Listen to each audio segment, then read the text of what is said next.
danger. Greetings, travellers, and welcome aboard the Big Yellow Arkham bus. We're Innsmouth bound, and thanks for joining us on this, our 45th expedition into Innsmouth. I'm one of your guides, Rob Poyton. I'm one of the other ones, Tim Mendes. And I'm the other one, John Chadwick. So we've got a few minutes before we get into the town centre, which gives us time to tell you some news. Tim, I believe there's some new book launches coming up? Indeed, yeah. On the 31st of May, a little ridiculous pet project of mine is being unleashed on the world through Black Ink Fiction. It's Musketeers versus Cthulhu in the Court of King Louis. Huzzah! Indeed, huzzah indeed. And I've got a story in there, and you've got a story in there, and our guest today has got a story in there. So Brilliant. And then later, and then in June, we've got another little ridiculous pet project that you're a part of, sir. Yeah, well, I had to be part of this one. Yeah. It's called the Nookie-nomicon, Bawdy Tales of the Cthulhu Mythos.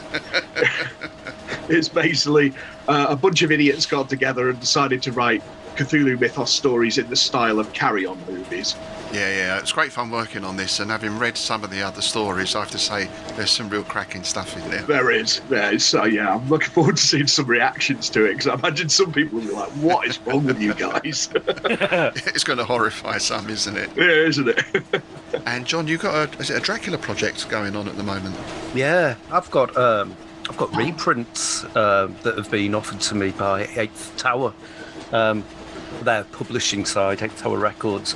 So I'm doing Dracula at the moment, and it's doing the whole thing in the style of German expressionist woodcuts. Nice. We were going down the road of like Aubrey Beardsley and Carrie Clark, but I was just finding it like, no, let's go darker and scratchier. And I love German expressionist films, so it's not quite British enough, but it's looking good. Chris McCauley was quite into it, so that gets my thumbs up. I hope he shows it to Dacre Stoker. Yeah. Nice. And our final news item is just to remind you again about the new podcast that we've got running, Strange Shadows. Tim and I are working through the weird fiction of Clark Ashton Smith. And as this episode goes out, we've just released the second episode in that, where we're looking at the Abominations of Yondo, which was Smith's first weird story. And we've got a guest reader in on that as well, who's read the opening of the story for us, and that's Robert Lloyd Parry of Nunkey Productions, who currently I think is still out on tour with his Lovecraft Gallery of Screams performances. So do get to see those if you can. And of course we'll put the links up to all of those things in our show notes. Right, well, we're just coming into the town square now. We're heading directly for the Gilman House today, is that right? We are indeed. Yeah. All right, well, if you'd like to collect all your things, folks, and follow us into the hotel, and please remember, as always, in Innsmouth, don't talk to strangers. Yeah, don't meet any cold, fishy-eyed gays.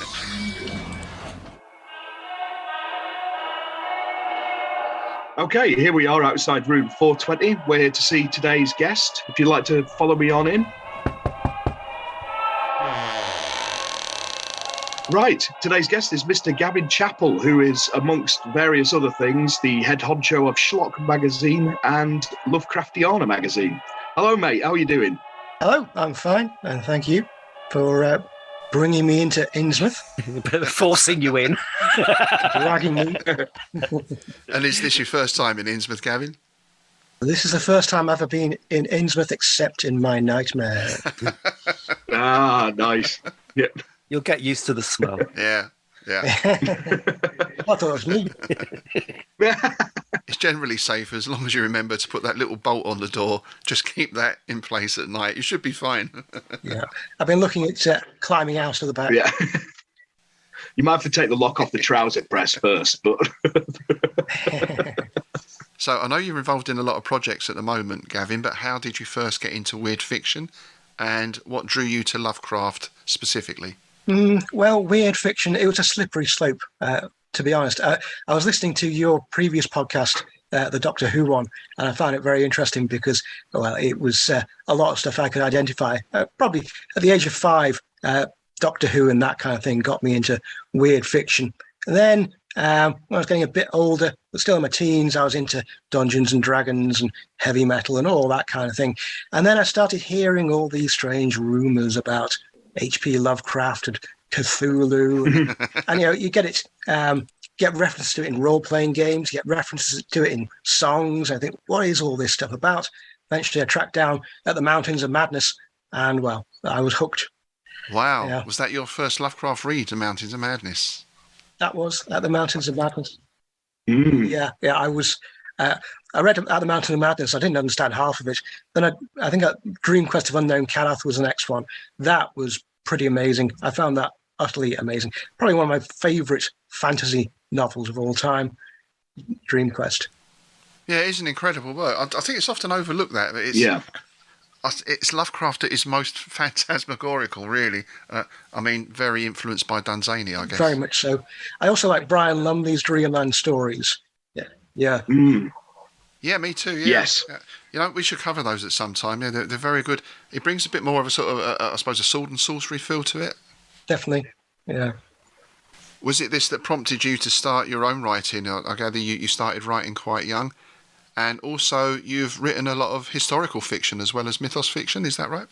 Yeah. Well, I started writing, when I was about 14 or 15. I read Michael Moorcock, one or two of his novels, and he always writes these introductions about how he got into writing and editing and all that kind of thing. At a tender age, I thought, well, if he could do it, I could do it. So I started writing, and well, one thing led to another.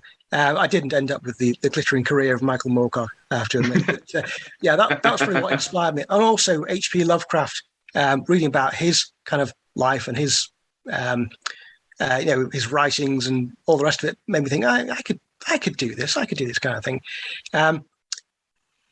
So to start off with, I was writing weird fiction, horror fiction, science fiction, fantasy, that kind of thing. But I got more drawn towards historical fiction. When I was about 20 or so, I got very interested in history and local history as well. And my first attempt at a novel was based on the area where I live, Wirral, which was colonized by Vikings in the 10th century. Oh. And I wrote a novel based around that idea. And that's really what got me into writing, in a kind of a serious sort of way. I have gone on to write historical novels, which have been quite successful. But weird fiction is probably my real interest. So this would have been back in pre-digital days, I guess. No self-publishing then. Did you get a publisher fairly quickly? How did that work for you? No, I did try various publishers, but this was early 90s. Horror, weird fiction, all that kind of thing was very much, there's no real interest in that. The only thing that of that kind that was interest in were fantasy novels about Sothic. And I just didn't have the time to write anything that long. Yeah. So I found there was no interest in sword and sorcery, no interest in weird fiction. So I started writing historical fiction, hoping that would get me somewhere. But eventually I got published in the odd webzine or two, and even a Penguin anthology at one point. All right. This was actually a translation from Old English. I went to university. Part of my degree was Old English. I translated a spell, a metrical charm. Wow. And it was published on the internet. And then an editor from Penguin Books said, "Could we include it in an anthology?" I said, "Yeah, fine. Yeah." Oh, you're going to pay me as well? Wow. It's nice when that happens, isn't it? You've had so much in common with my grandfather, because that's what he did for his for his degree and his MA was he translated the Anglo-Saxon on the Lindisfarne Gospels. Oh yeah. A lot of people don't realise that there is Anglo-Saxon on them, but there is. He did the same course as Tolkien at Leeds University. Brilliant. Didn't know him, but he knew William Golding. William Golding was on his degree course. Oh yeah. Yeah, and in fact, we had an all-steam last episode, didn't we? Yeah, we did, yeah. Yeah, Rich Blackett came on. We were talking about wolf cults and werewolves and berserkers. Yeah, interesting stuff. Look forward to that. And it seems to me that the Viking thing has been huge over the past few years. TV shows, films, reenactment societies. Why do you think it's become so popular? I think something that's been growing. I mean, I've been into the Vikings. Well, local history got me into the Vikings, and I've seen it growing and growing and growing. I mean, when I wrote this historical novel about local Vikings were generally regarded as the bad guys, and at that point, it was quite radical to have good guy Vikings. Since then, I mean, there are Vikings everywhere, pretty much. I mean, you've got historical novels, you've got Viking metal, you've got Viking TV series, you've got, The Northman is the most recent one, a brilliant film. Anyone who hasn't seen it, go and see it if it's still around. Yeah, I've not had a chance to see it yet. It's had pretty good reviews across all of the Sword and Sorcery forums, and I noticed a few people have picked up on Howardian elements to it, or perhaps some nods to Conan in there. There are one or two little nods to Conan the Barbarian, certainly. There's a scene where, I don't want to give too much away, but where the hero sees his father being killed, and it's very much based on early on in Conan the Barbarian, when Conan is... And there are things like that, but it's a completely different story. It's basically the story of Hamlet, in fact, or the original Norse story that Hamlet was based on. Ah, I didn't even know Hamlet had been based on a Norse story. Yeah, it was in a chronicle by a man called Saxo Grammaticus, the Gesta Danorum, which is full of all kinds of Norse mythological and hero tales. But one of them is actually the story that Shakespeare got his ideas from for Hamlet, and that's what the Northman is based on as well. Fantastic.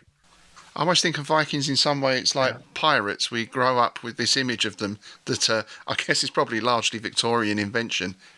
But would you say that these days people are looking more at the actual historical Vikings rather than the sort of the myths and legends, the horned helmets and all that sort of stuff? Yeah, I mean, I've looked into the original things about pirates, and I've looked into the original writings on Vikings, and it's incredible how different it is. I mean, I'm not saying that you get all this stuff about, Vikings were actually really nice people. I don't believe a word of that. But they were not exactly the same people that you get in the films. They were they were just sort of subtle differences, or not so subtle differences, but completely different people, really. Yeah, I was certainly... Yeah, the Victorian or modern day stereotypes. John's getting his helmet out again. Out it comes again. The ceremonial helmet. Oh, yeah. It's made in China, so it's an original. The real Viking here. Chinese Vikings? Why not? Moving into your mythos fiction then, Gavin, one thing we've often spoken about on the show is this idea that Lovecraft and the mythos you can put anywhere. You can fit it into any genre, Viking, science fiction, maybe romance novels, who knows. So was that how you worked it? Did you bring the sort of mythos into your historical fiction? Was that a natural crossover for you? Well, yeah, I mean, actually, I think the first mythos story I wrote, I haven't written a lot. The first one I wrote, since I've been editing Schlock and really getting involved in the kind of indie horror scene, or whatever you want to call it, was actually a contemporary story.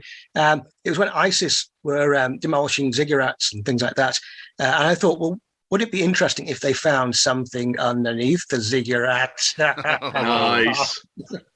But the sad thing about it was, by the time it was actually published, it was no longer topical. ISIS were no longer a force to be reckoned with, which is my problem with contemporary fiction. The reason I like historical fiction is because it's easy to research in lots of ways. People say to me, why do you write historical fiction? You must have to do a lot of research. Well, I like doing the research, but also researching modern fiction, it changes every 5 seconds.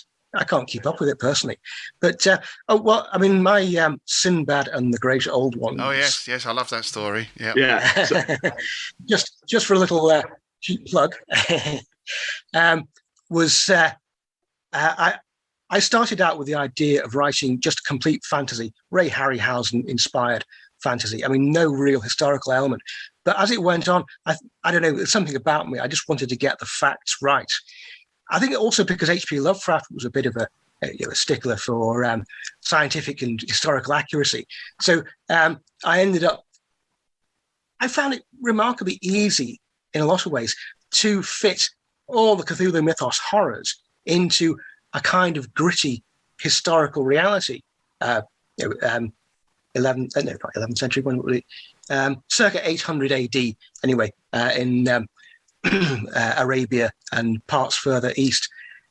And I just enjoyed finding out about the historical background, and then thinking, well, how can I put tentacled monstrosities and eldritch horrors into this kind of setting? And of course, the Arabian Nights was a big influence on Lovecraft and Smith as well. Yes. Oh, definitely.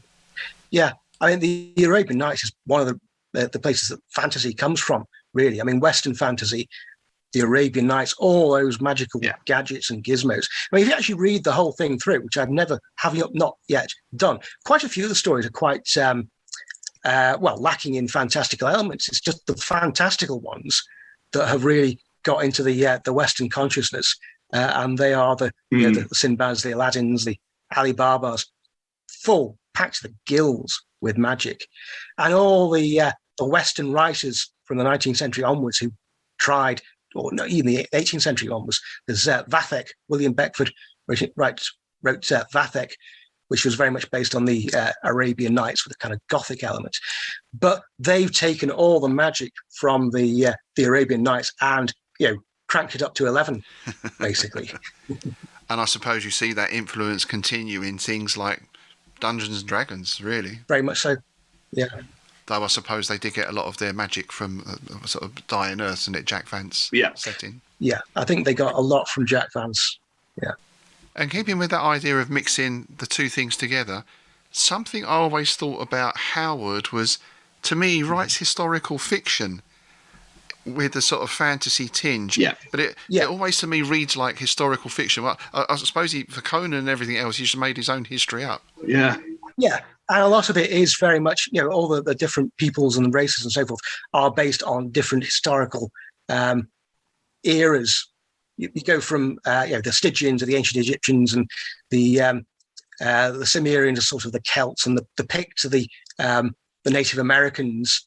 But the thing about Rob D. Howard is he didn't want to write for weird tales. He didn't want to write for the pulps. He wanted to write for the slicks, because they paid better apart from anything. And he wanted to write for Adventure, which was a historical adventure magazine. Yes, yeah, true. And basically he was writing stories. He wanted to get published in there, couldn't get them published in there, stick a giant snake in an evil wizard or whatever, and sell it to Farnsworth Wright, and there you go, you've got a weird tale story.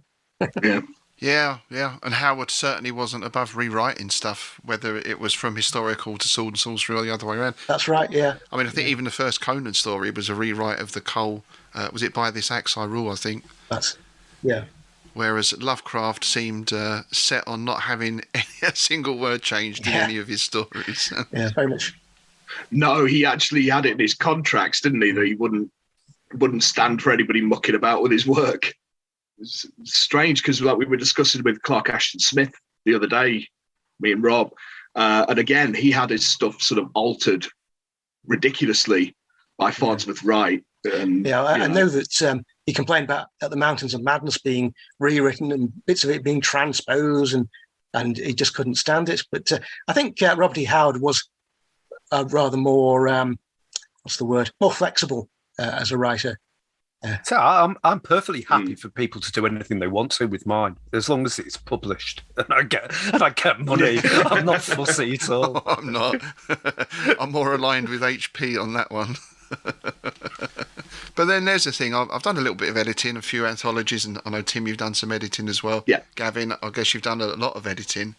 How do you approach editing as a writer? And do you find that you can read something even for leisure without having your editor's hat on? Oh, no. Well, I mean, if it's really good, if I think, wow, there's nothing I'd want to change there. But no, if I read something, I think, wouldn't it be better with this? Wouldn't? Yeah. You want to? You got the no. Change this, change that, change the verb here, change the noun there. Start off here, not here. Yeah, I'm always analysing and editing, which I suppose is good, possibly. Yeah. It's a difficult thing to switch off, I think. It is, yeah. Yeah. So, sticking with the editing, how did you get into that? And how did you then come to launch Lovecraftiana magazine and also Schlock? Schlock is a webzine, is that right? Yeah, it's a webzine with there's a print version and there's an ebook version these days. But it started out just as a website, which would be updated every week.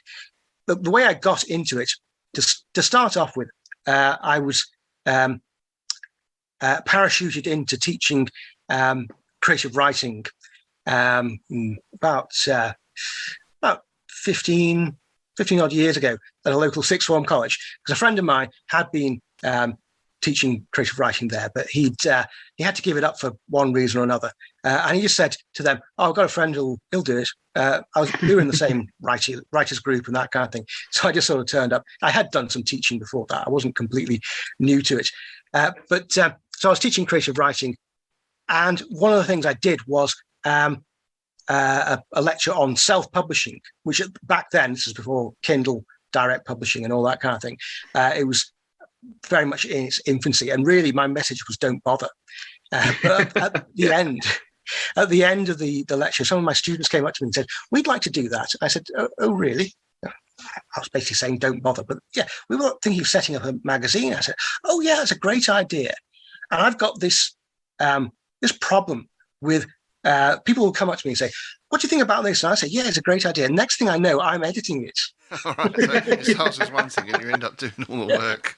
And that was sort of what it was like with this literary magazine. I ended up running the website and editing it, and they were basically doing the writing and illustrations and so forth. They worked quite well. But after I'd done it for a couple of years, I thought, why don't I do something like that, but with fantasy, science fiction, horror, the kind of thing I'm really into. I was round at my sister's one very cold Christmas, and there was nothing to do. You couldn't go out. I was sitting around, and her boyfriend had a collection of pulps, things like science fantasy from the 60s. He was a big Michael Moorcock fan. I was thinking, I remember that stuff I used to read, Michael Moorcock, and how he talked about editing, and I've done a bit of editing. I'll do that. Next thing I knew, there I was. Every week I was churning out a new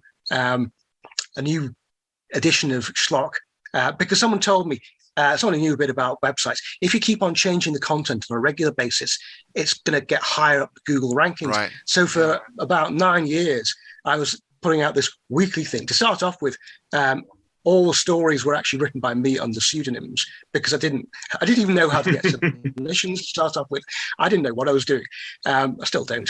But and after a while, people started submitting, and people got interested in it. There was a kind of scene going on around it, all sorts of different people getting involved.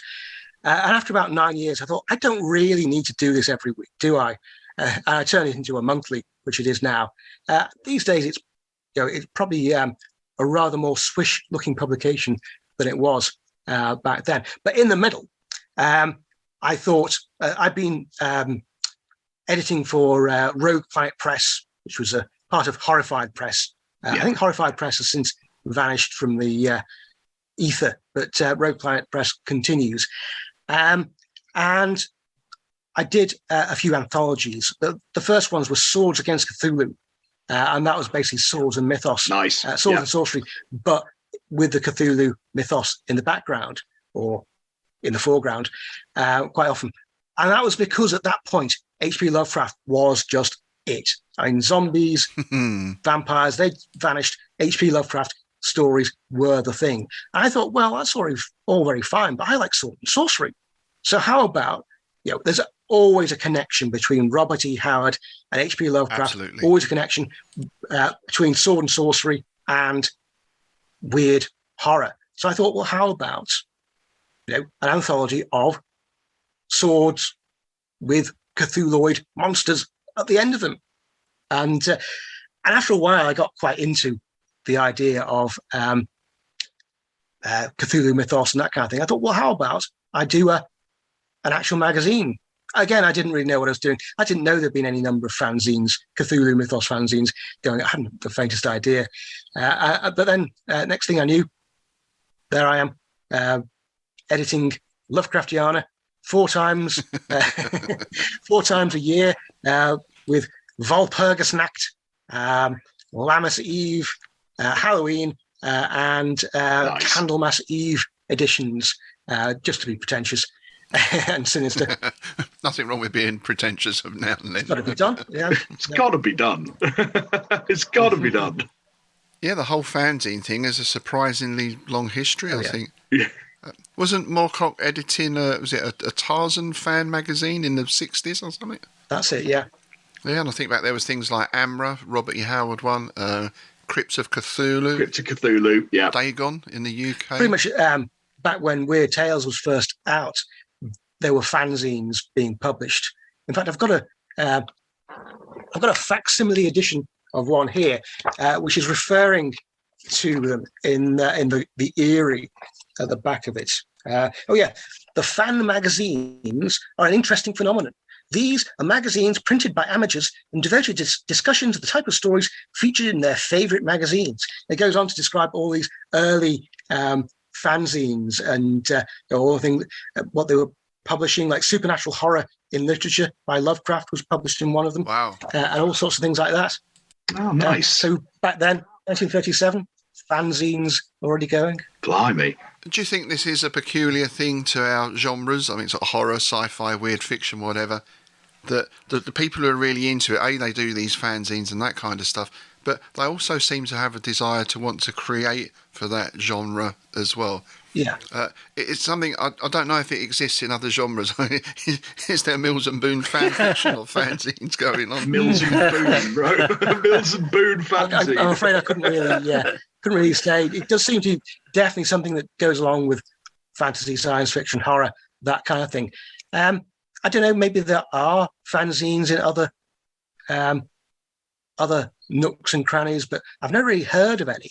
I mean, to get published as a thriller writer, you have to, know a publisher or, there are 1 or 2 magazines still going, but I don't think there's anything like there is these days, or there has been in the past, for fanzines and semi-pro zines and all that kind of thing. Yeah, I think there's always been a kind of DIY approach to it. The only thing I can think of that would be similar would be punk. Yeah. Oh yeah, totally. Yeah. I remember we produced one at school. So you're looking at what, sort of 79. We put out our own fanzine called The Outsider, funnily enough. Brilliant. Which was more from the Colin Wilson sort of Camus angle, with a bit of Lovecraft thrown in. And that was, sneaking into the school photocopier to run off copies, then taking them around the local record shops, all that kind of stuff. It was a thing of the time, a sort of do-it-yourself ethos, I suppose. Yeah, the goth scene, we had a lot of fanzines and things like that. Same with the one where the most fanzines, I think, is Doctor Who. There's literally hundreds of fanzines dedicated to Doctor Who. It's ridiculous. Interestingly enough, Gibby Haynes from the Butthole Surfers got fired from his accountancy job doing a punk scene on the photocopier. Yeah, that was brilliant. Yeah. He was. I don't know what's more hilarious, that he got fired or the fact that he was an accountant. Gibby Haynes. He was an accountant. He was a star accountant for a massive accountancy company. Yeah, Blimey. That's what he studied at university whilst he was doing loads of LSD with Paul Leary. That's brilliant. Yeah, I think the fanzines like that, the music fanzines, they date from the 60s. But in the 60s, there was always a lot of connection between rock and roll, rock music, and science fiction. They were always together. And another thing that Moorcock talks about, even in the 50s, anyone who's into rock and roll was into science fiction as well. It was just, it went together. Yeah, there seemed to be a whole merging, didn't there, with the counterculture of music and sci-fi and philosophy and different ways of looking at things. Moorcock and Hawkwind. Well, yeah, and the deep fix. And of course, you had the paperback boom with Lovecraft and Dune and all those things, Tolkien as well, coming through. There's a very good book actually by Gary Lackman called Turn Off Your Mind, where he looks at all that stuff, but also looks at it in relation to the sort of dark side of the 60s. So obviously things like Manson and the Process Church and everything else. It's a really excellent book, a good read.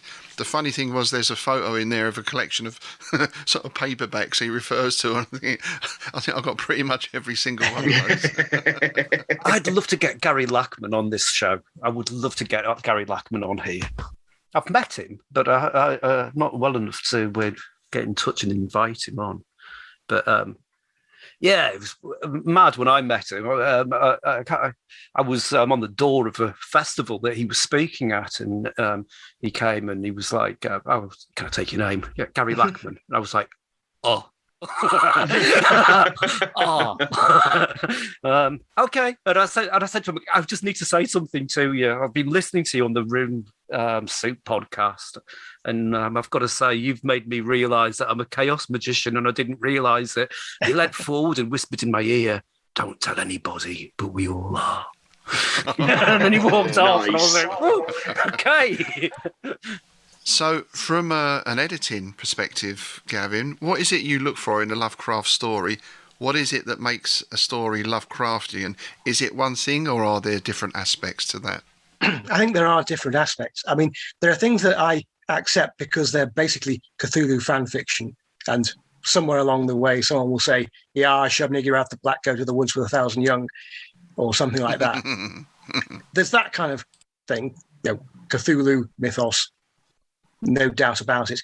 Then there are things which I'd say are cosmic horror, and that they're horrifying because they give you a sense of maybe of your insignificance, the humanity's insignificance, the vastness of the universe, the antiquity of the universe, all those nice little things that I think go to make cosmic horror. I mean, there are stories I accept which are basically science fiction, but they involve people going to other planets and discovering things that hint that the universe is not as cozy as we might like to think. I think 2001 that has elements of cosmic horror in it. What is this monolith? Yeah. Who created this monolith? What is this strange acid trip that goes on for half the film? Yeah. So there's that. There's the kind of cosmic horror doesn't have to mention Cthulhu once. There's the kind of thing that is just Cthulhu mythos. And other things in the middle. I mean, well, I do accept sword and sorcery with a Cthulhu kind of element to it. Again, it's got to mention Cthulhu, but sword and sorcery are fantasy rather than horror or that kind of thing. And then things that are horrific more in a psychological than a body horror kind of way, I suppose, is the other thing that I tend to accept. So I'd say Lovecraftian, in that either they have Lovecraft's mythos or some kind of mythos related to that, or it's cosmic horror, the basic idea that Lovecraft had the universe being hostile and completely insouciant about the human race, and that the horror of discovering your insignificance, or just creepy psychological kind of horror. I'll accept that as well. Right. And I know it's something we've spoken about before, particularly when we did the August Derleth special a little while back, about how you can read a Derleth story and it's fun, it's enjoyable. To me, it reads like a good sort of a Call of Cthulhu RPG adventure, and then you can go to the other end of the scale when you read Thomas Ligotti and you finish the story and go, oh my God. That's it, yeah. A very different approach, yet they can both be classified as Lovecraftian. Yeah. Yeah, if you ever want an existential crisis, read Thomas Ligotti before bed. Yeah, I think there's a broad spectrum of what counts as Lovecraftian.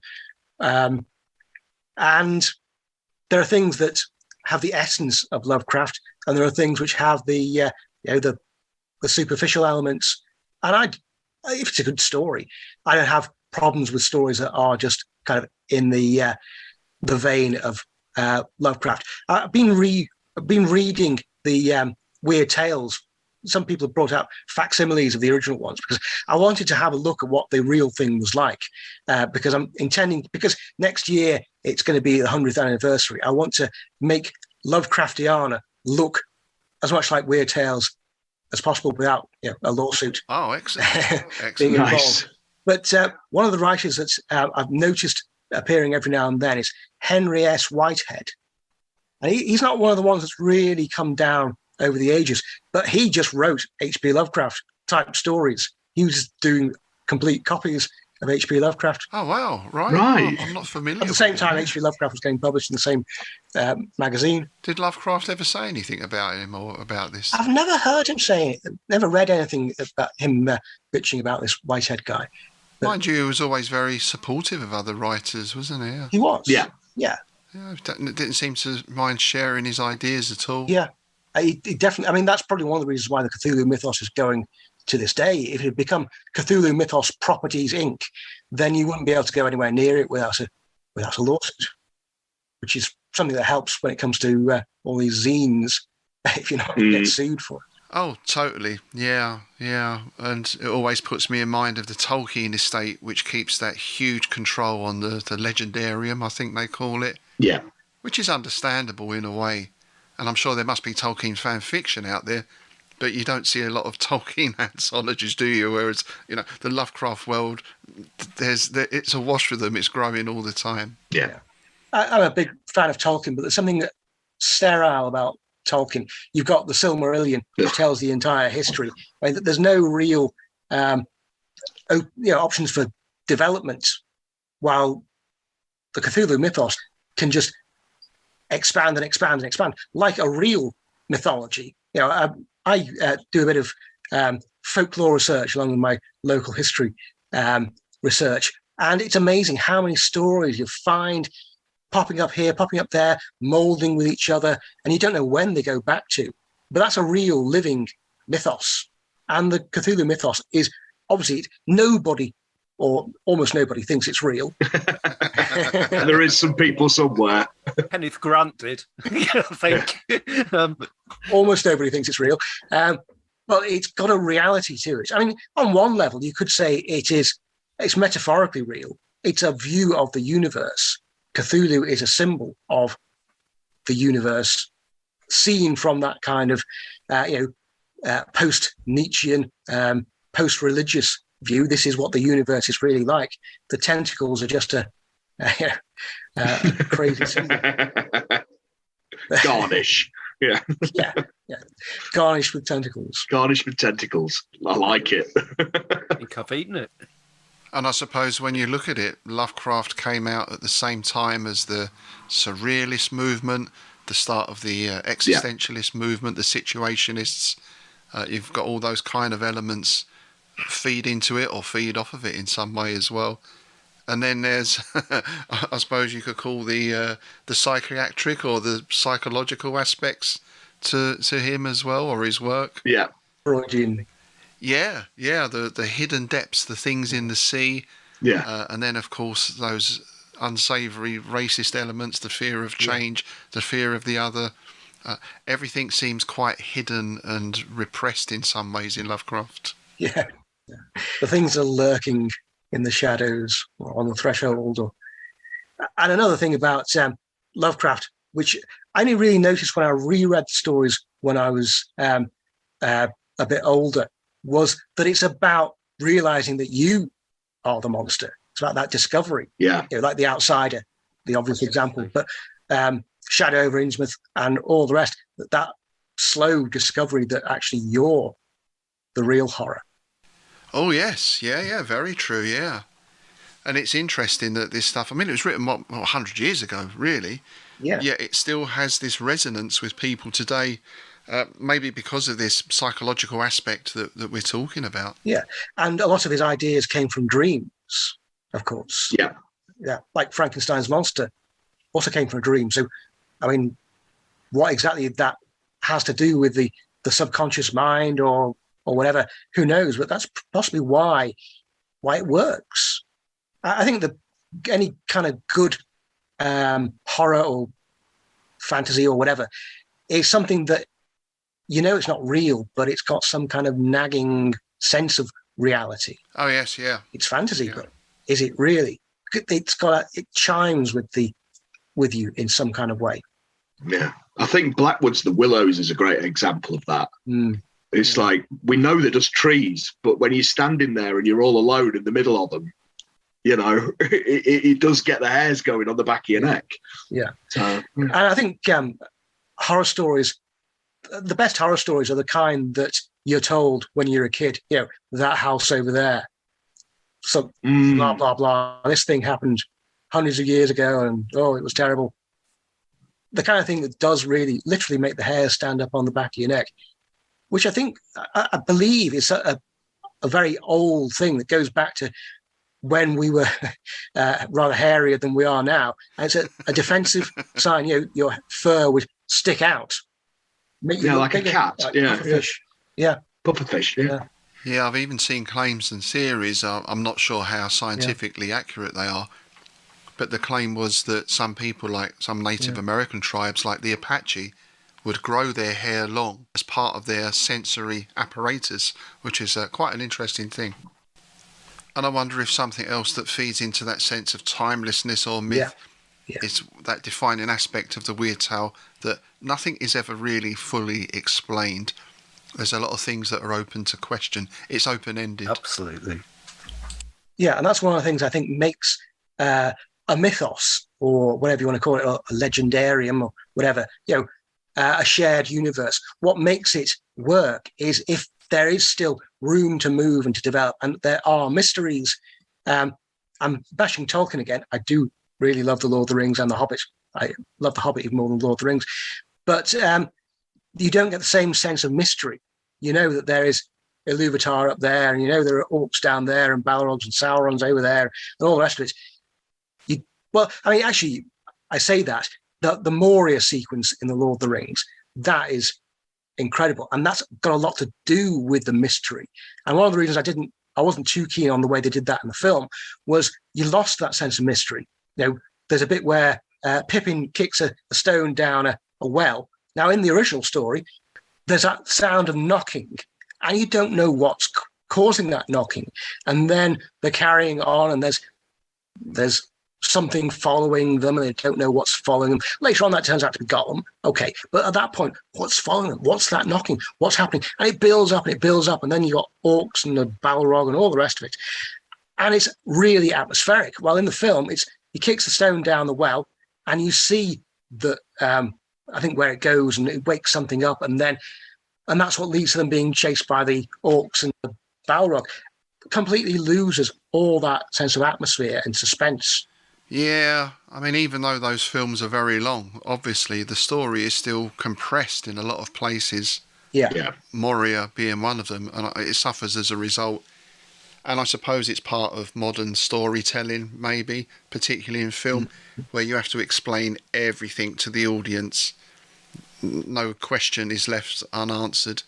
It's all laid out for you. Yeah. But while we're on that, and that scene in particular, I do think Tolkien is underestimated as a horror writer, because I think, as you rightly say, the suspense in that scene is incredible. And also I'm thinking of things like the ring wraiths and Shelob's lair. These are out-and-out horror scenarios, and he writes them very well. The dead in the marsh. I mean, that is freaky. And, that's horrible. And that did work well in the film, where you just kind of like saw them. Yeah. That did, yeah. That was one of the best bits in the entire trilogy, yeah. And Shelob, they did an amazingly good job of Shelob. Of course. Yeah. Which I've always seen as an analog. Yeah, I've always seen as an analog to Clark Ashton Smith's At Laknaka. Yeah. Oh, yeah. Very similar sort of thing, except it hasn't got a human face. Yeah. Yeah. Giant spiders are possibly a bit of a cliche, but they did do a really good job in the Lord of the Rings film. And the best giant spider I've seen since Krull. Yes. The wonderful giant spider in Krull. Oh, I loved that film when I was a kid. Yeah. That was always being hired out on the VHS.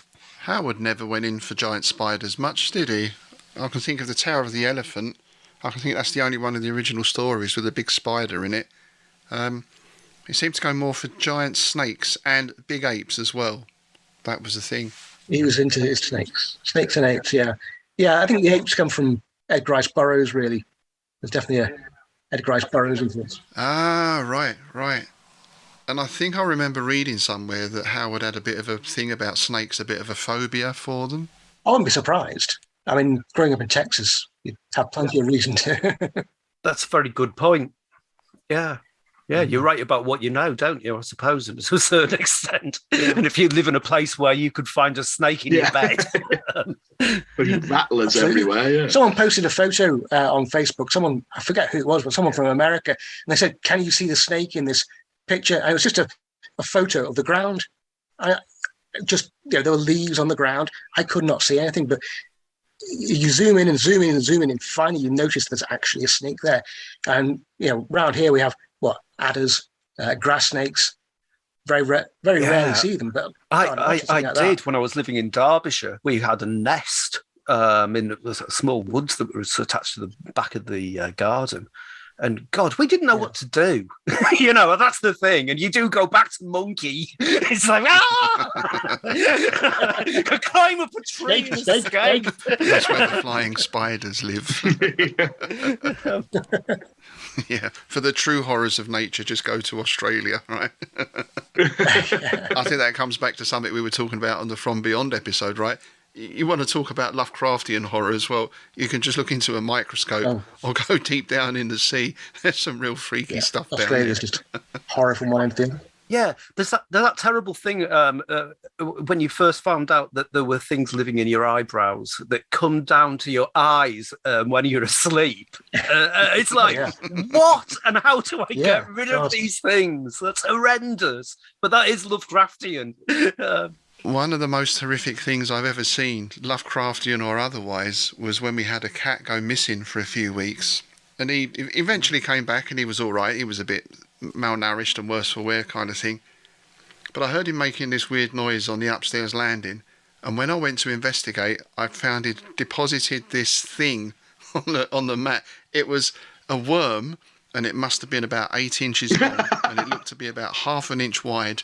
And it was fat and white and glistening. It was absolutely vile. Oh, yeah. I mean, there are so many things in your body that, and you don't want to get rid of them. You want to keep a balance of all these things, or things go horribly wrong. Yeah, I once found a squashed mouse underneath my mattress as a student.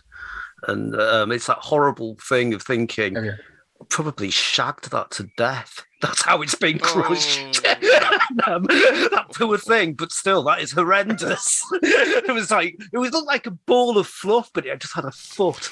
It was like, what the hell? If you've got cats and you've got an endless source of horrors. Oh, yeah. I remember the flat I used to be living in, my cats it wasn't far from kind of cat hunting grounds, and they were constantly coming back with this and that and the other, usually live mice. And in the middle of the night, they'd wake me up in the middle of the night with the live mice, and I'd end up chasing it round and round the flat. They'd be chasing it, I'd be chasing it, they'd want to kill it, I want to grab it and chuck it out.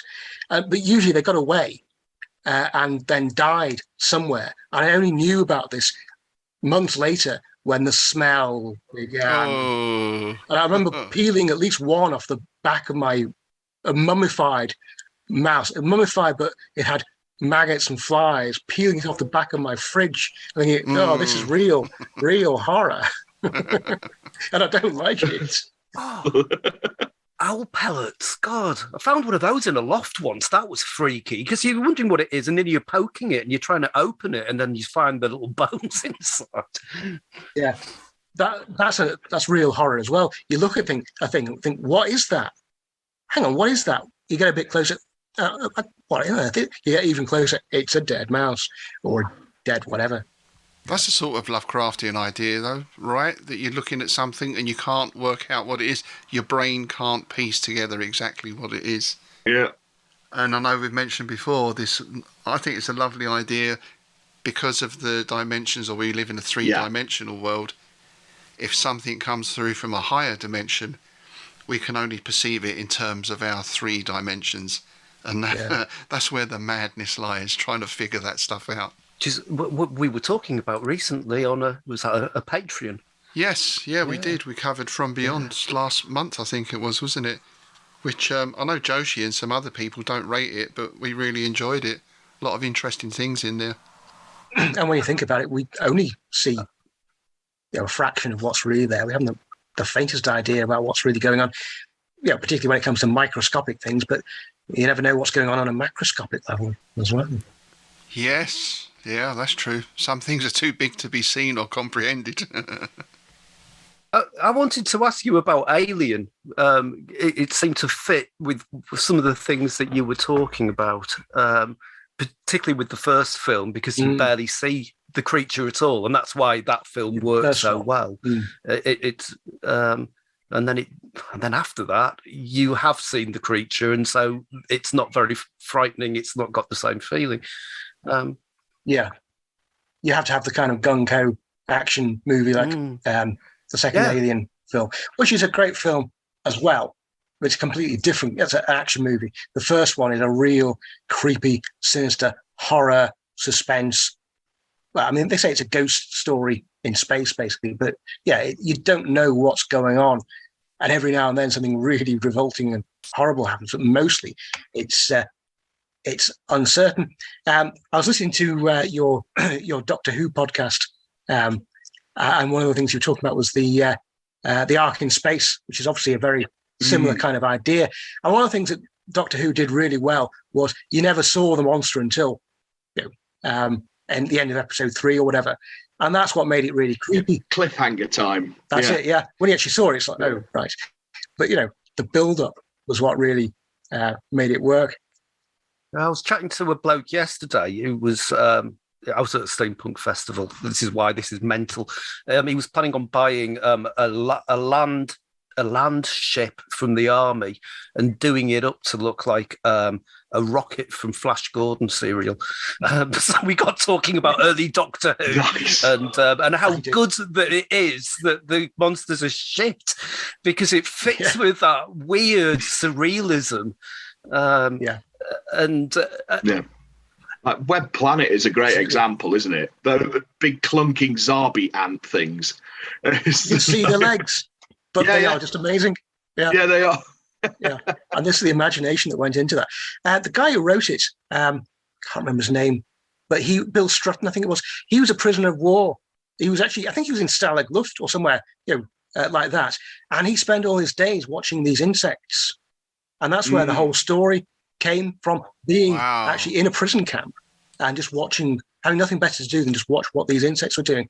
And that's where this whole, it's very much like the Lord of the Rings, the whole epic story. Something I love about those early stories, you get a real sense of epic in some of them. That's where it all comes from. Real horror, that's right. Real life horror. Yeah.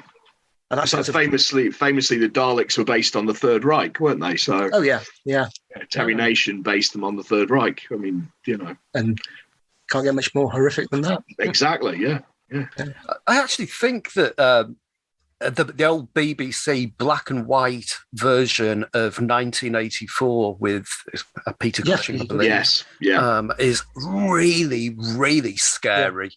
Just because it's like what could have happened, really, or I suppose what is going to happen if we continue the way that we are. There's something very, very unnerving about that. I got a similar sense when I saw A Clockwork Orange, because it was banned for years. Yes, and then the ban was lifted in 1999, and that's the first time I saw it.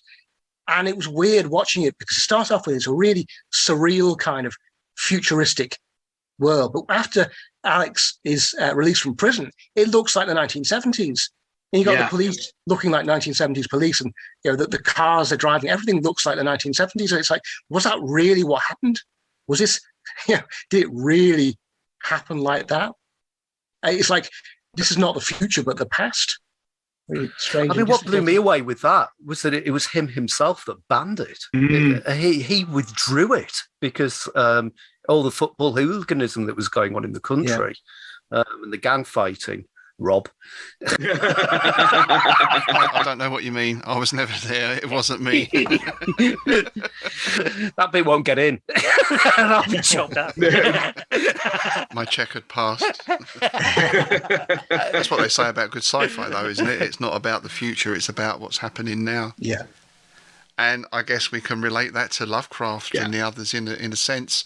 When you think of all the conspiracy theories flying around, going back to that Gary Lackman book, he talks about that again. You think of Robert E. Howard's Cole and the Serpent People, and you come right up to date with the Lizard People conspiracy. That's where it's from. Yeah, I remember I read the Shadow Kingdom in a collection of Cole stories, and then shortly after, I was hearing about David Icke and all these lizard people. I thought, wow, that's really similar. And it was only recently I discovered that actually it's believed that the conspiracy theory goes back to something somebody wrote shortly after the Shadow Kingdom, which was basically nicking the ideas from the Shadow Kingdom, but possibly putting them up as reality. And that was discovered possibly by David Icke, and he took it to be the real truth, except no substitute. Wow. And now basically people are believing in, never mind believing in the Necronomicon, but believing in the background to the cult stories. It's incredible. I know, it is just incredible. It's a joke. Oh, yeah. And I mean, I know Robert Anton Wilson used a lot of Lovecraftian stuff particularly in the Illuminatus trilogy. Yeah. But it was always in a sort of knowing way, jokey kind of way, tongue-in-cheek, perhaps. There's a wonderful bit in, I think it's a third of the Illuminatus trilogy, where somebody comes up with a conspiracy theory that manages to link the Lord of the Rings and the Hyborian Age and the Cthulhu mythos all together in one. And no doubt any number of other things. This is the real history. One of the things I love about Robert Anton Wilson was, he was accused of being the Illuminati himself. and his comment was basically, I'm not. If I was, my bank manager would be very happy. I met David Icke in the 90s. I actually went to see him talk to aid my dissertation, which I was writing on the Roswell footage that had been released. I mean, we were asking him for photographs, basically putting our dissertations, and he kept refusing. And in the end, his road manager basically said, come on, help these people out. And he stood with us, had his photograph taken, and he looked as happy as can be and as smiley and as nice as ever and very friendly. And then he just walked off. He was hot. He was really, really unpleasant. And I mean, what fascinates me about him is that people are watching him as a cult leader, that he doesn't have a compound, he has a forum. And that's where religious cults are now. They're on the internet. They're not in places like Waco. Oh, now there's an idea for a story. The modern Nyarlathotep. Yeah. Could well be. It reminds me that I picked up ages ago. It was a free ebook on Amazon. I can't remember who wrote it, but it's called The Nyarlatha POTUS. And it's about Donald Trump's rise to the presidency being aided by Nyarlathotep. It was just It's back to that blurred line between fantasy and reality, isn't it, really? And the true horror. So what are you working on at the moment, Gavin? You got anything coming out in the near future?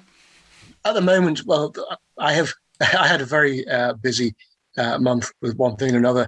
I have just about managed to get the latest edition of Schlock out with a lot of trouble. I won't go into that. And that'll be coming out on the 1st of June. Yep, Schlock, the June edition, oddly enough, out in June. See? It all makes sense. It makes sense. Yeah. Oh, the other thing I'm working on at the moment is an omnibus edition of the 5th lot. So I've done the first 4 I did as omnibus editions. Originally they were on Lulu, but things went horribly wrong when Lulu did a refit. So I ended up republishing them on Amazon, but in omnibus edition, so 4 in 1. So I'm going to carry on that tradition with the 5th lot, probably the 6th set of volumes as well. Yeah. I've been collecting the omnibus editions. So yeah, I'm waiting for the 5th one. Great. Okay. Well, someone got in touch. It wasn't you. Somebody else. But somebody got in touch and said, "When's the 5th one coming out?" 5th one? Oh, Oh, I better do a fifth one then. Yeah, so that's the next thing in the pipeline. Brilliant. And of course, we get all the links to those things up in the show notes below. Now, I just hear the Arkham bus pulling up outside, but we do have one final task before we leave. You might have noticed Tim dragging something quite bulky and heavy up the stairs with him. Good Lord. Oh, yes. Here it is. Let me whip it out. Here we go, lads. Here's Dagon's sack. Dagon's sack.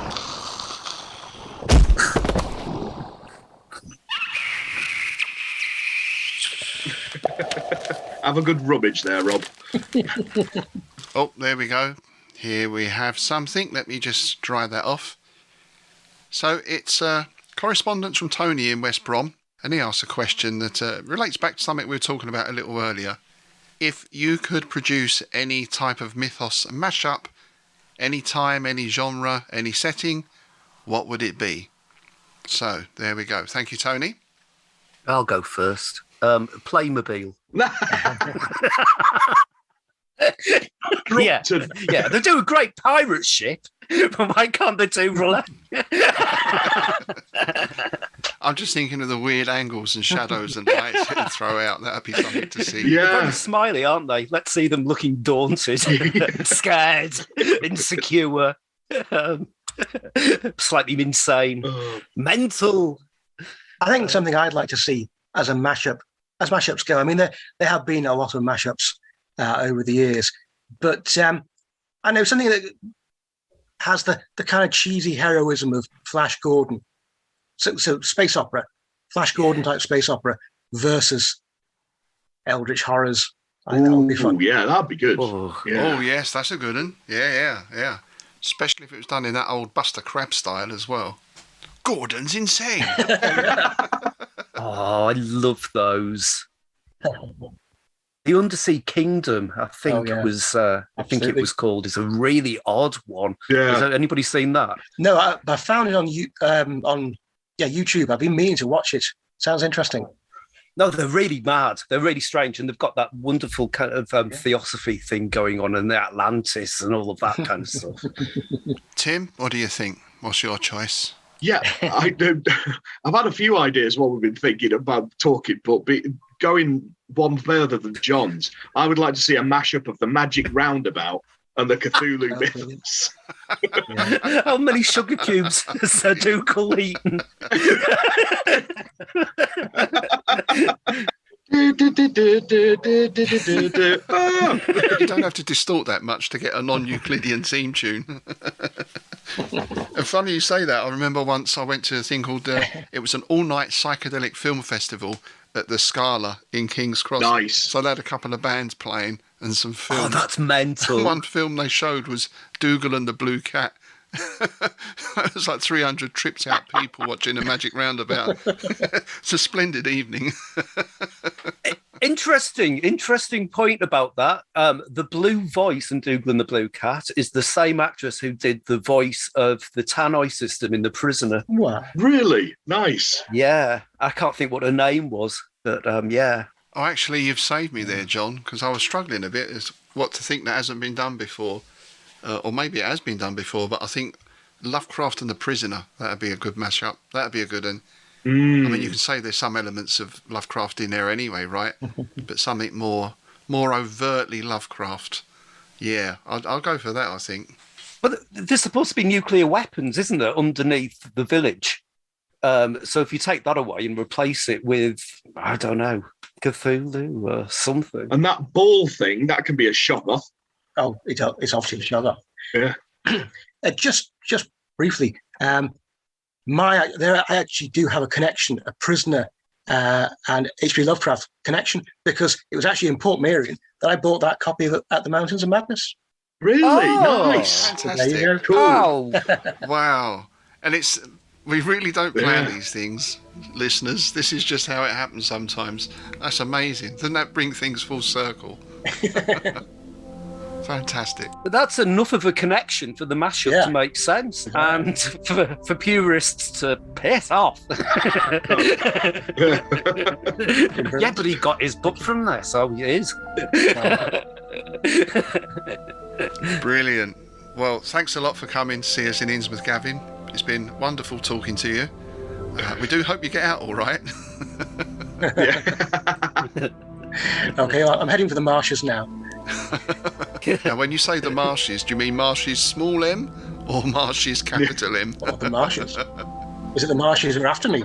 Well, the captain's back. He collected his parrot the other day, so yeah. Oh, And thanks very much to you, dear listener, for joining us on today's tour. As always, if you want to get in touch, you can leave a message on our Facebook or our Patreon sites. And of course, do send in your questions to dagonsack@outlook.com. We want to thank all our patrons again for their support of the show.